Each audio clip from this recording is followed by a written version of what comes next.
Esses são os descendentes de Cam, segundo suas famílias, suas línguas, seus territórios e suas nações.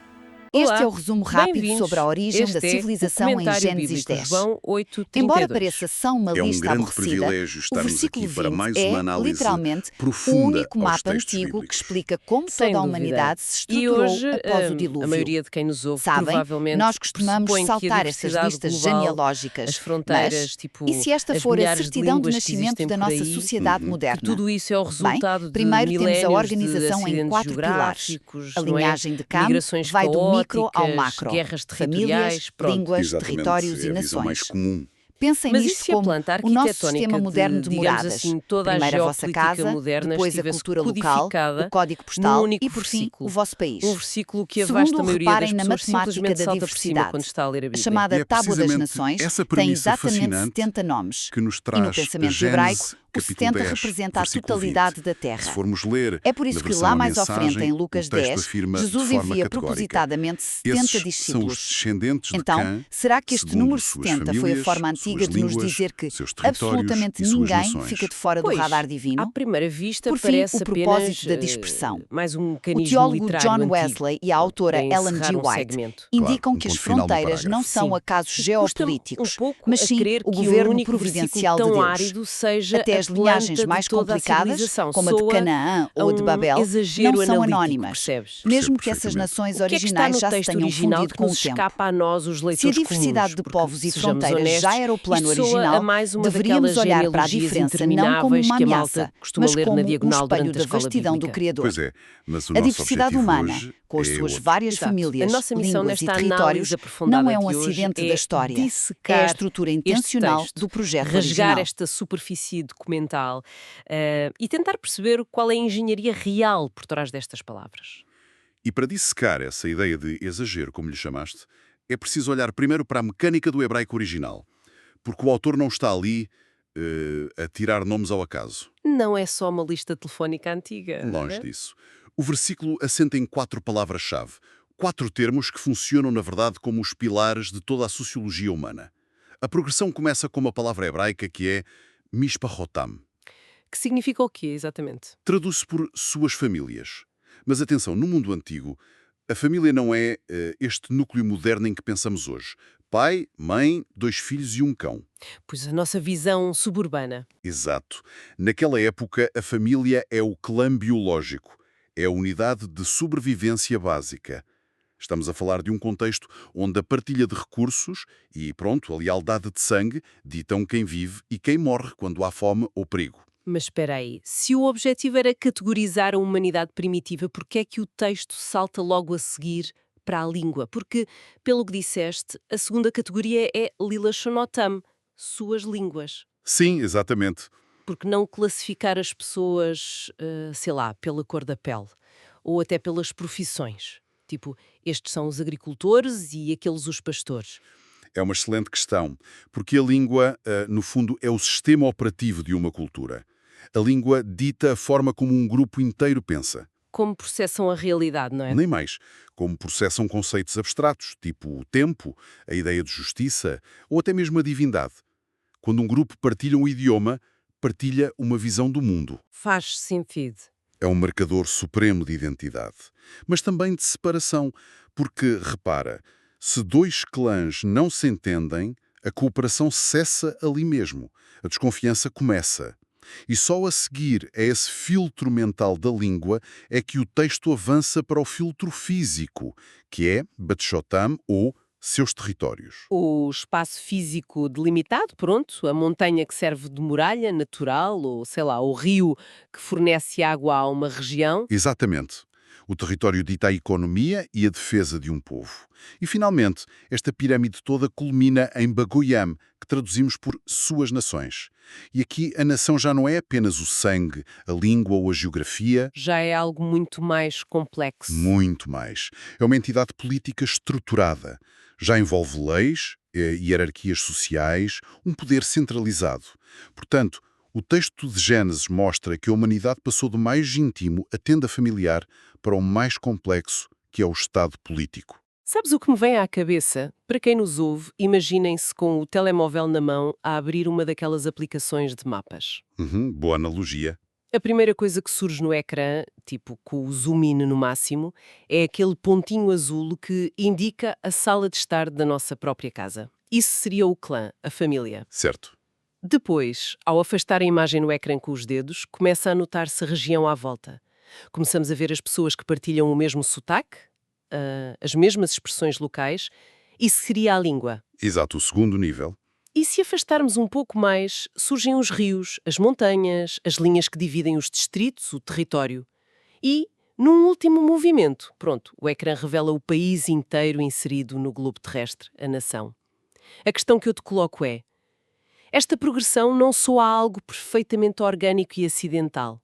Por que é que os estudiosos afirmam que isto é uma estrutura planeada? Pois, essa imagem visual do mapa ajuda imenso a clarificar a intenção do autor bíblico. Se cruzarmos esta genealogia com a narrativa geral, a macronarrativa de Gênesis, percebe-se que a diversidade humana nunca foi um plano B. Nunca foi um plano de recurso. Não. Muitas vezes assume-se que as diferentes culturas são apenas o resultado da queda, não é? Do pecado e do caos humano. Mas o desígnio original que foi expresso a Noé e aos filhos logo após o dilúvio era: frutificai, multiplicai-vos e enchei a terra. Portanto, a multiplicidade faz parte da arquitetura inicial. Completamente. A divisão nestas 4 categorias é apenas o método lógico através do qual esse mandato foi executado na prática. Mas há aqui um detalhe histórico intrigante. Os impérios antigos também adoravam escrever sobre si mesmos, certo? Ou sem dúvida. Argila a relatar as suas próprias origens. O que é que torna então este capítulo 10 de Gênesis, que os académicos costumam chamar de Tábua das Nações, tão excepcional em comparação com esses outros registros? Essa Tábua das Nações, ou Toledot Aguim no hebraico, tem uma diferença enorme em relação aos restantes textos. A diferença está na intenção e no alcance. Como assim? Todos os outros documentos do Antigo Médio Oriente são, no fundo, peças de propaganda imperial.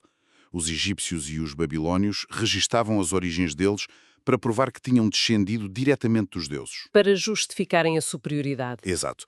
Queriam mostrar que os povos vizinhos eram inferiores e que tinham sido concebidos para serem subjugados ou escravizados. A Tábua das Nações, por outro lado, faz um nivelamento radical da humanidade. Ninguém é superior. Ou tribos nómadas derivam exatamente da mesma fonte.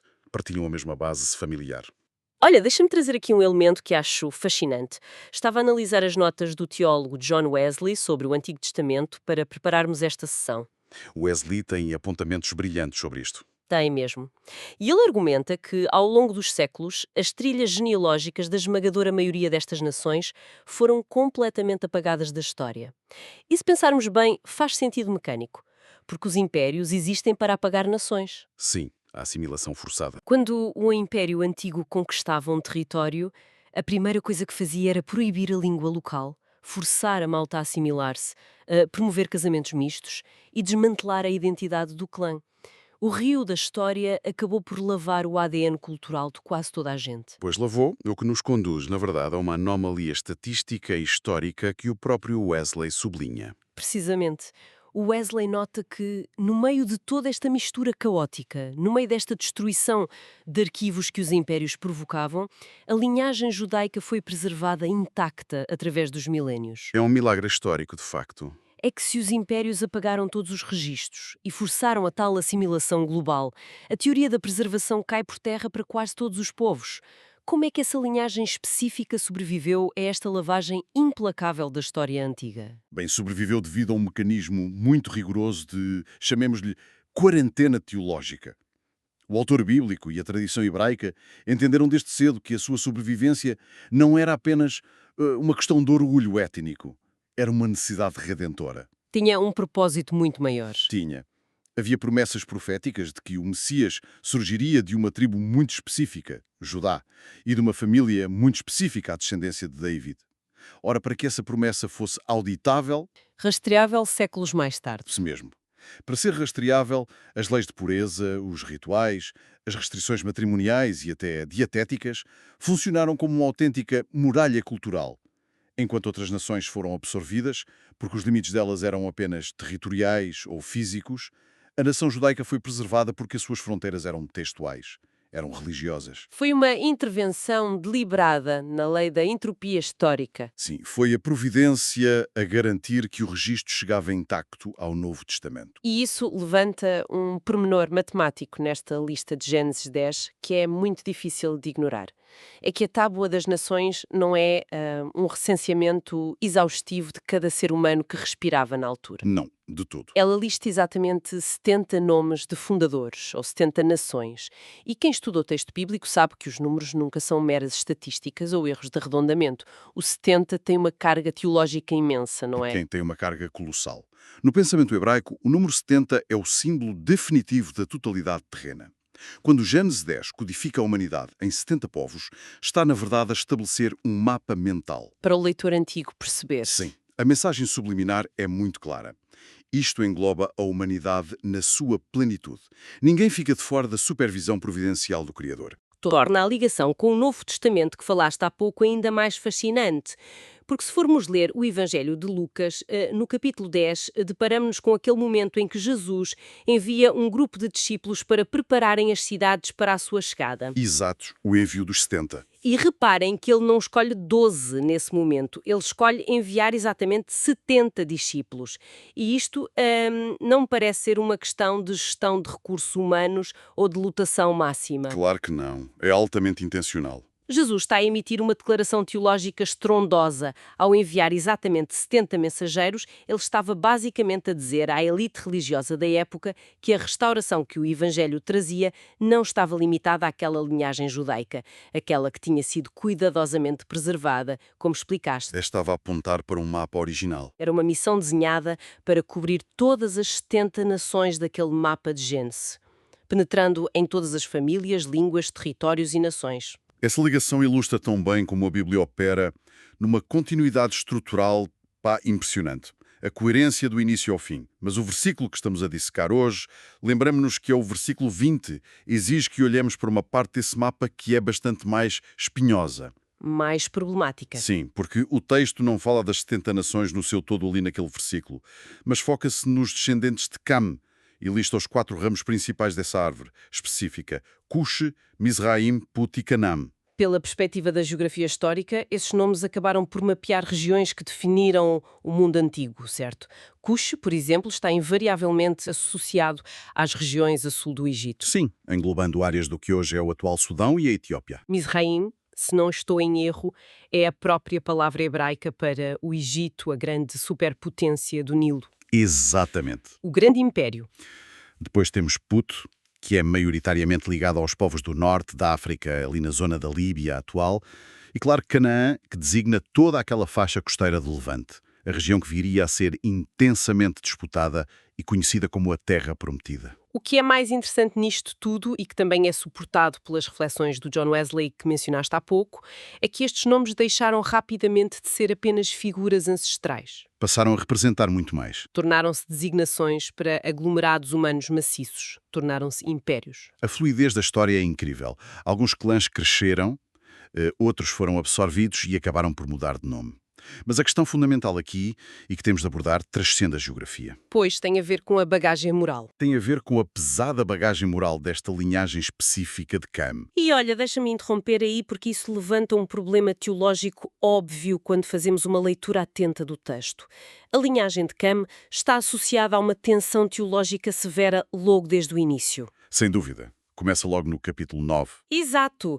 No capítulo 9 de Gênesis temos aquelas ações moralmente ambíguas e escolhas completamente corrompidas que culminam numa maldição proferida sobre Canaã. Sim, o episódio com Noé. E depois, pouco depois disto, no próprio capítulo 10 que estamos a analisar, surge a figura de Nimrod, que também provém desta descendência.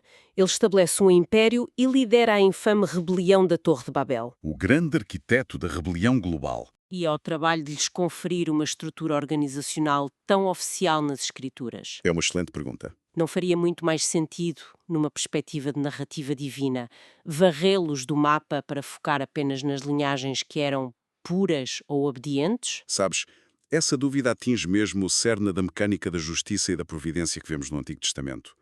A autora Ellen G. White, na sua obra Patriarcas e Profetas, oferece uma análise que acho profundamente reveladora sobre a dispersão destes povos específicos. O que é que ela sugere? Ela nota que a separação que foi imposta por Deus após o episódio de Babel não foi meramente punitiva, não foi só um castigo. Foi, na verdade, uma intervenção protetora. Protetora. Em que sentido? Repara, a concentração de toda a humanidade sobre um líder rebelde como Nimrod, partilhando a mesma língua e o mesmo território, estava a potenciar a corrupção total e absoluta. O que, num passado ainda muito recente daquela narrativa, tinha originado o dilúvio. Deus teve de intervir antes que eles se destruíssem totalmente outra vez. Então, a dispersão geográfica e a confusão das línguas em Babel funcionaram simultaneamente como um castigo pelas escolhas de rebelião, mas também como um mecanismo de sobrevivência para a própria humanidade. Sem dúvida alguma, a Ellen G. White elabora que o Senhor guiou, através da sua providência benevolente, as linhagens que o honravam, permitiu-lhes estabelecerem-se em paz. Mas mesmo aqueles que escolheram desprezar a orientação divina, como as fações que se aglomeraram em torno do projeto arrogante de Babel, também eles foram forçados a espalhar-se. Porque esse espalhamento diluiu a capacidade coletiva para o mal, não é? Exatamente. O pecado passou a atuar de forma fragmentada. Uma nação corrupta passava a enfrentar a oposição de outras nações, com outras línguas e territórios. As más escolhas ancestrais, claro, trouxeram consequências severas que moldaram o destino económico e político destes clãs. Mas a graça de Deus continuou a atuar na escala macro, impedindo a autodestruição total da espécie. Isso obriga-nos a ler este versículo 20 com uma lente completamente nova. Repito, esses são os descendentes de Cã, segundo suas famílias, suas línguas, seus territórios e suas nações. Quer dizer, mesmo carregando o peso de falhas geracionais gigantescas. E de raízes completamente fraturadas. Sim, o texto reconhece-os legitimidade sociológica. Eles recebem espaço geográfico e recebem uma identidade estrutural. Isso sugere, na verdade, que o plano divino de organização suporta e enquadra o caos gerado pelas péssimas escolhas humanas, sem aniquilar o valor inato de cada povo. É demonstração empírica de que nenhuma nação é um erro no radar de Deus. Mesmo as potências que historicamente oprimiram o povo de Israel, como o Egito de Misraim ou mais tarde os próprios cananeus, eles têm a sua árvore genealógica reconhecida no grande livro da vida humana. É impressionante. O olhar providencial de Deus vê a rebelião, impõe os limites territoriais que são necessários para conter essa rebelião, mas não lhes retira a dignidade básica de pertencerem à humanidade. O mapa foi desenhado para incluir e sustentar todos, até os que se colocam voluntariamente nas margens do plano de Deus. Perante essa arquitetura milenar que define então famílias, línguas, territórios e nações, torna-se necessário trazer toda esta teologia antiga para o passeio da nossa rua, como se costuma dizer. A aplicação prática. Exato. Como é que uma genealogia que mapeou o mundo antigo influencia a forma como o cidadão comum, hoje no século XXI, avalia a sociedade em que se insere? Eu direi que o grande impacto reside na forma como nós interpretamos a diferença. Na atualidade, as 4 categorias deste versículo 20 continuam a ser, de facto, a matriz do nosso mundo. As identidades nacionais, as diferenças linguísticas, a posse de território, continuam a ser a principal fonte de guerra, de discriminação e, sobretudo, de medo do outro. Totalmente. A política global frequentemente alimenta-se dessa mesma narrativa. Da ideia de que quem tem outra língua ou vem de outro território é automaticamente uma ameaça existencial. Mas o que a Tábua das Nações nos ensina hoje é que a diversidade em si não é uma consequência do pecado. A fratura e o ódio é que o são. A separação hostil. Sim. A diversidade linguística e territorial era um meio inicialmente previsto para preencher o planeta. Era para mostrar facetas diferentes da enorme capacidade criativa humana. Então, isso sugere que a hostilidade em relação ao estrangeiro ou à cultura que é diferente da nossa é, na sua essência, uma revolta contra o próprio design criativo de Deus? Eu diria que sim. Se o mapa de Gênesis foi concebido com 70 tons diferentes, insistir em pintar o mundo de uma só cor ou achar que as outras 109 cores são defeituosas é recusar, no fundo, a planta original do arquiteto. É essa a inevitável conclusão filosófica a que o texto nos obriga a chegar.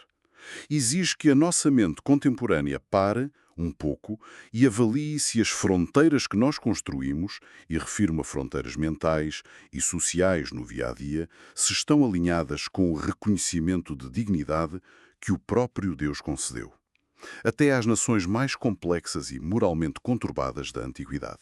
É um peso considerável para se carregar na rotina diária, sem dúvida. E para terminar esta nossa análise aprofundada de hoje, há uma última provocação que eu gostava de deixar. Algo que deriva diretamente desta leitura do mundo e que, na minha perspectiva, se torna altamente pertinente no momento atual. Força, qual é a reflexão? Hoje, nós operamos num mundo dominado pela internet, pela globalização extrema e por algoritmos e inteligência artificial que traduzem idiomas em tempo real. E reparem, pela primeira vez na história, desde estes relatos primitivos que estamos a dissecar, as barreiras rígidas das famílias, línguas, territórios e nações estão a ser ativamente dissolvidas pelo mundo digital. É verdade? A fricção desapareceu. Sim, hoje alguém em Lisboa partilha instantaneamente cultura e ideias com alguém em Tóquio ou em Nairobi, como se estivessem na mesma sala. Por um lado, esta diluição de fronteiras pode ser vista como uma oportunidade brilhante. Se o Evangelho, como falamos, foi desenhado para as 70 nações originais, a ausência de atrito territorial no mundo online facilita a entrega dessa mensagem a cada smartphone existente. Sem dúvida, é uma ferramenta incrível. Mas, por outro lado, e é aqui que quero deixar quem nos ouve a pensar, levanta-se uma questão algo sombria e intrigante que se liga à essência destas restrições de Gênesis 10. Se a dispersão original em diferentes línguas e territórios foi, como acabamos de analisar, um mecanismo de quarentena divina, um mecanismo para impedir que a humanidade se unisse em torno de propósitos destrutivos e absolutos, como aconteceu na Torre de Babel, o que é que significa o facto de estarmos agora a reverter essa mesma arquitetura? É uma perspectiva inquietante. Ao construir um mundo digital sem fronteiras, unificado por uma linguagem universal algorítmica, estará a sociedade atual a recuperar a beleza da proximidade global ou estará, inadvertidamente, a construir as infraestruturas para uma nova Babel tecnológica?